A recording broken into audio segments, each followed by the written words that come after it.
एफिसिया उसका 4:30 में, नया नियम में मिलेगा आपको। एफिसिया उसका 4 परमेश्वर के पवित्र आत्मा को शोकित मत करो, जिससे तुम पर छुटकारे के दिन के लिए छाप दी गई है। परमेश्वर के पवित्र आत्मा को शोकित मत करो, जिससे तुम पर छुटकारे के दिन के लिए छाप दी गई है। आज वही पवित्र आत्मा जो आज हमको वचन सिखाते हैं, सही क्या है गलत क्या है, वही पवित्र आत्मा आज हमको सिखाते हैं।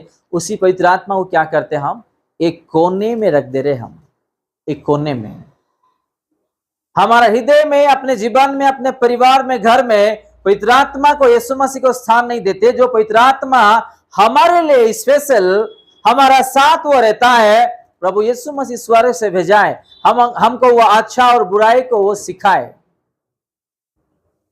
आप उसको देख नहीं पाएंगे, आप उसके बातों को सुन पाएंगे। आप उसको देख नहीं पाएंगे, आप उसके बातों को सुन पाएंगे।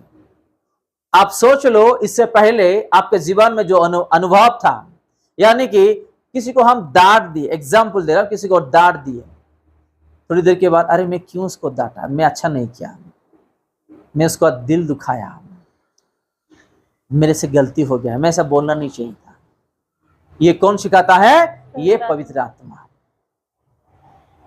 शरीर और आत्मा का लड़ाई हमेशा रहता है, लेकिन शरीर का चीजों को छोड़ देना पड़ता है अपने को, क्योंकि वो मिट्टी से आया, एक दिन मिट्टी में वो मिल जाएगा। जो आत्मा स्वर्ग से आया, प्रभु यीशु मसीह वो आत्मा को लेकर के फिर स्वर्ग चले जाएंगे।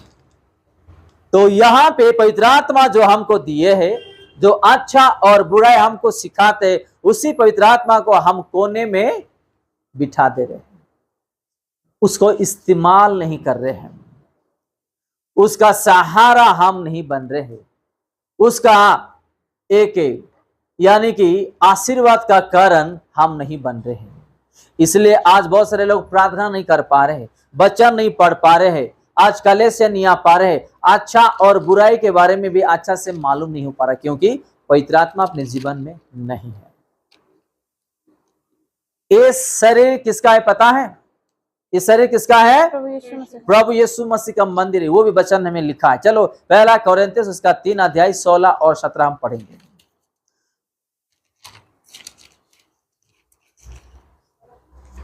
पहला कोरिन्थिया 3 उसका 16 और 17 हम पढ़ेंगे। क्या तुम नहीं जानते कि तुम परमेश्वर का मंदिर हो और परमेश्वर का आत्मा तुम में वास करता है?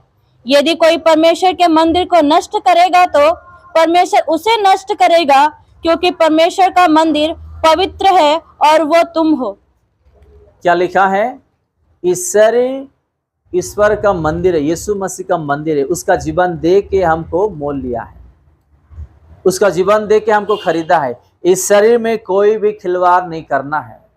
अगर हम इस शरीर को खेलेंगे तो ऐसा दंड हम लोगों को मिलेगा, बीमारी आएगा।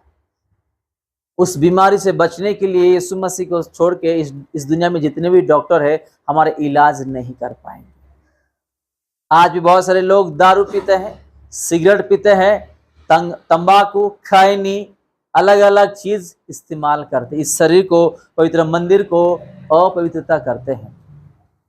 मैंने आप लोग गवाही दिया था, एक बिजनेसमैन भाई अपने घर में जो पास्टर अम्मा का जो सर्जरी हुआ था, ऑपरेशन हुआ था, उस वार्ड में हमको एक बेड दी गई थी। उस बेड के पास और एक बेड लेटा हुआ था। वहां पे एक बिजनेसमैन को ले आए, उसके बेटे, उसके बेटी और उसकी पत्नी आए। हम उसको देखे, आपको पता है ये सारा ऐसा काटा हुआ था, ऐसा।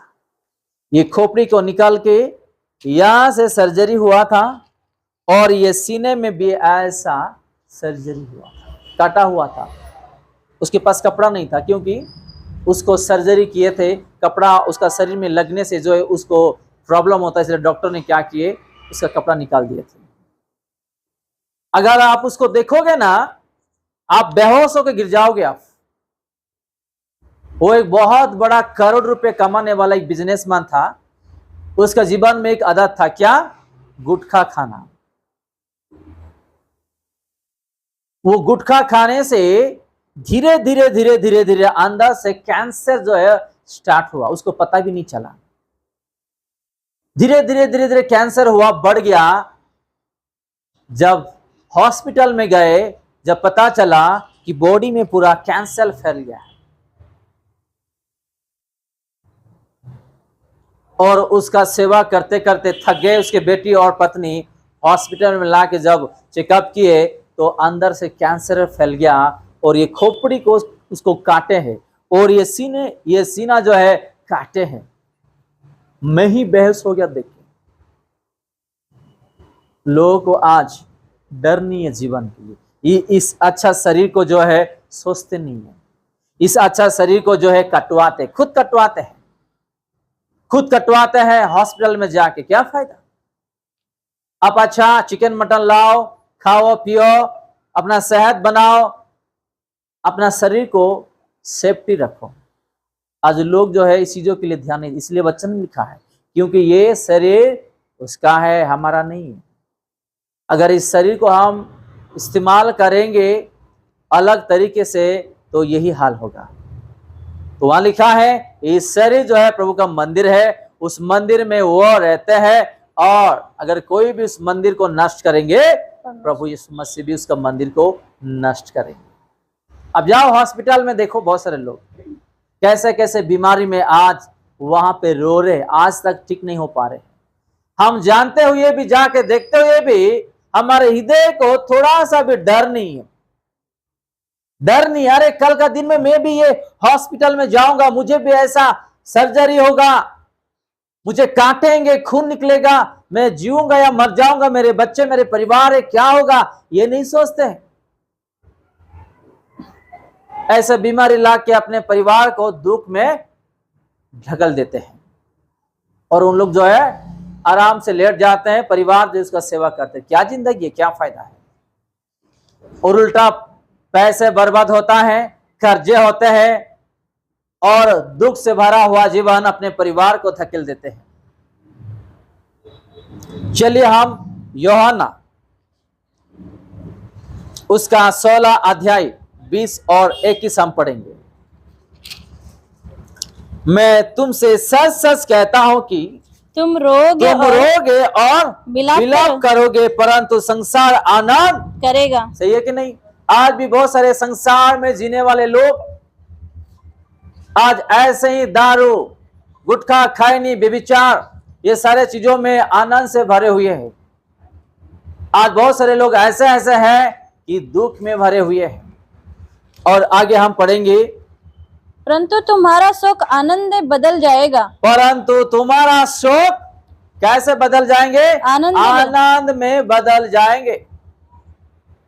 अगर आप वचनों से चलोगे, प्रभु यीशु मसीह को अपने हृदय में, जीवन में स्थान दोगे, प्रभु यीशु मसीह आपका जो शोक है, जो दुख है, जो दर्द है, एक दिन वो आनंद में बदलने के लिए जाएगा। हालेलुया। आप उसी जगह में कभी भी नहीं रहोगे जो दुख से, जो दर्द से भरे हुए है, और आप जिंदगी बिता रहे हैं, जीवन बिता रहे हैं। कभी यीशु मसीह ऐसा नहीं रखेंगे।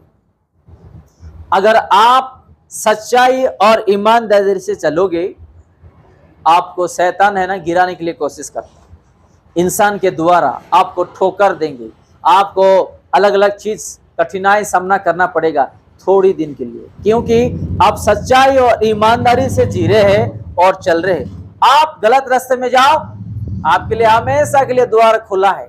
शैतान यही चाहता है कि इन लोग गलत करे और मरने के बाद नरक जाए। आप ईमानदारी, पवित्रता और सच्चाई में जियो, कितना कठिन है। आप दारू मत पियो, छोड़ने के लिए कोशिश करो, या सिगरेट या गुटखा छोड़ने के लिए कोशिश करो, कितना कष्ट उठाना पड़ेगा, कितना कष्ट। अगर आप दारू पियो, 1 सेकंड में लगता है, झटक से आप पी लोगे, लेकिन अच्छा काम करने के लिए बहुत तकलीफ आता है। लेकिन हमारा प्रभु यीशु मसीह ये सारा चीज ऑलरेडी 2024 साल पहले क्रूस पर समाप्त किया है। हालेलुया। लेकिन आज भी उस पापों को आज हम क्या करते, लेके चलते हैं।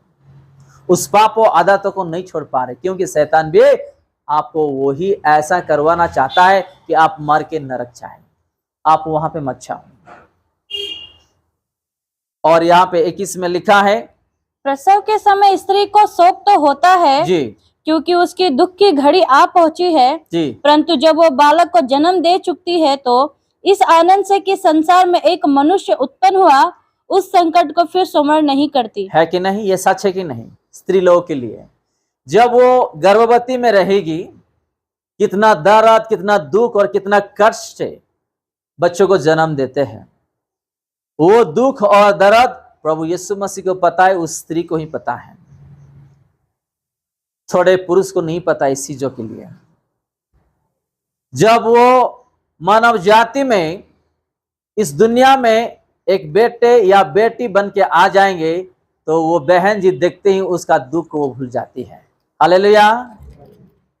वो उसका दुख सिर्फ वो जानते हैं और वो स्त्री ही जानती है।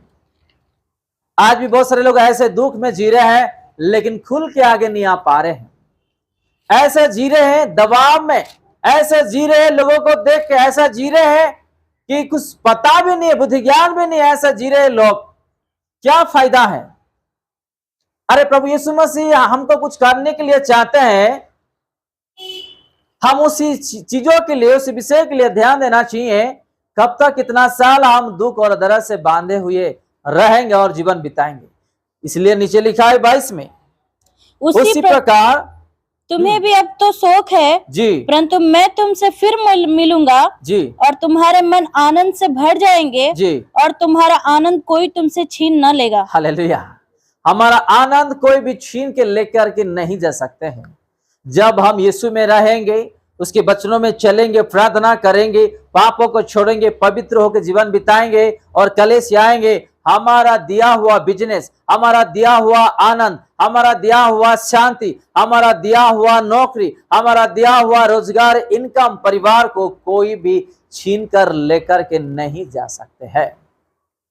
क्योंकि प्रभु एक बार हमको दे दिया है, कोई शैतान का ताकत, कोई इंसान का ताकत भी कुछ भी नहीं हो सकता है।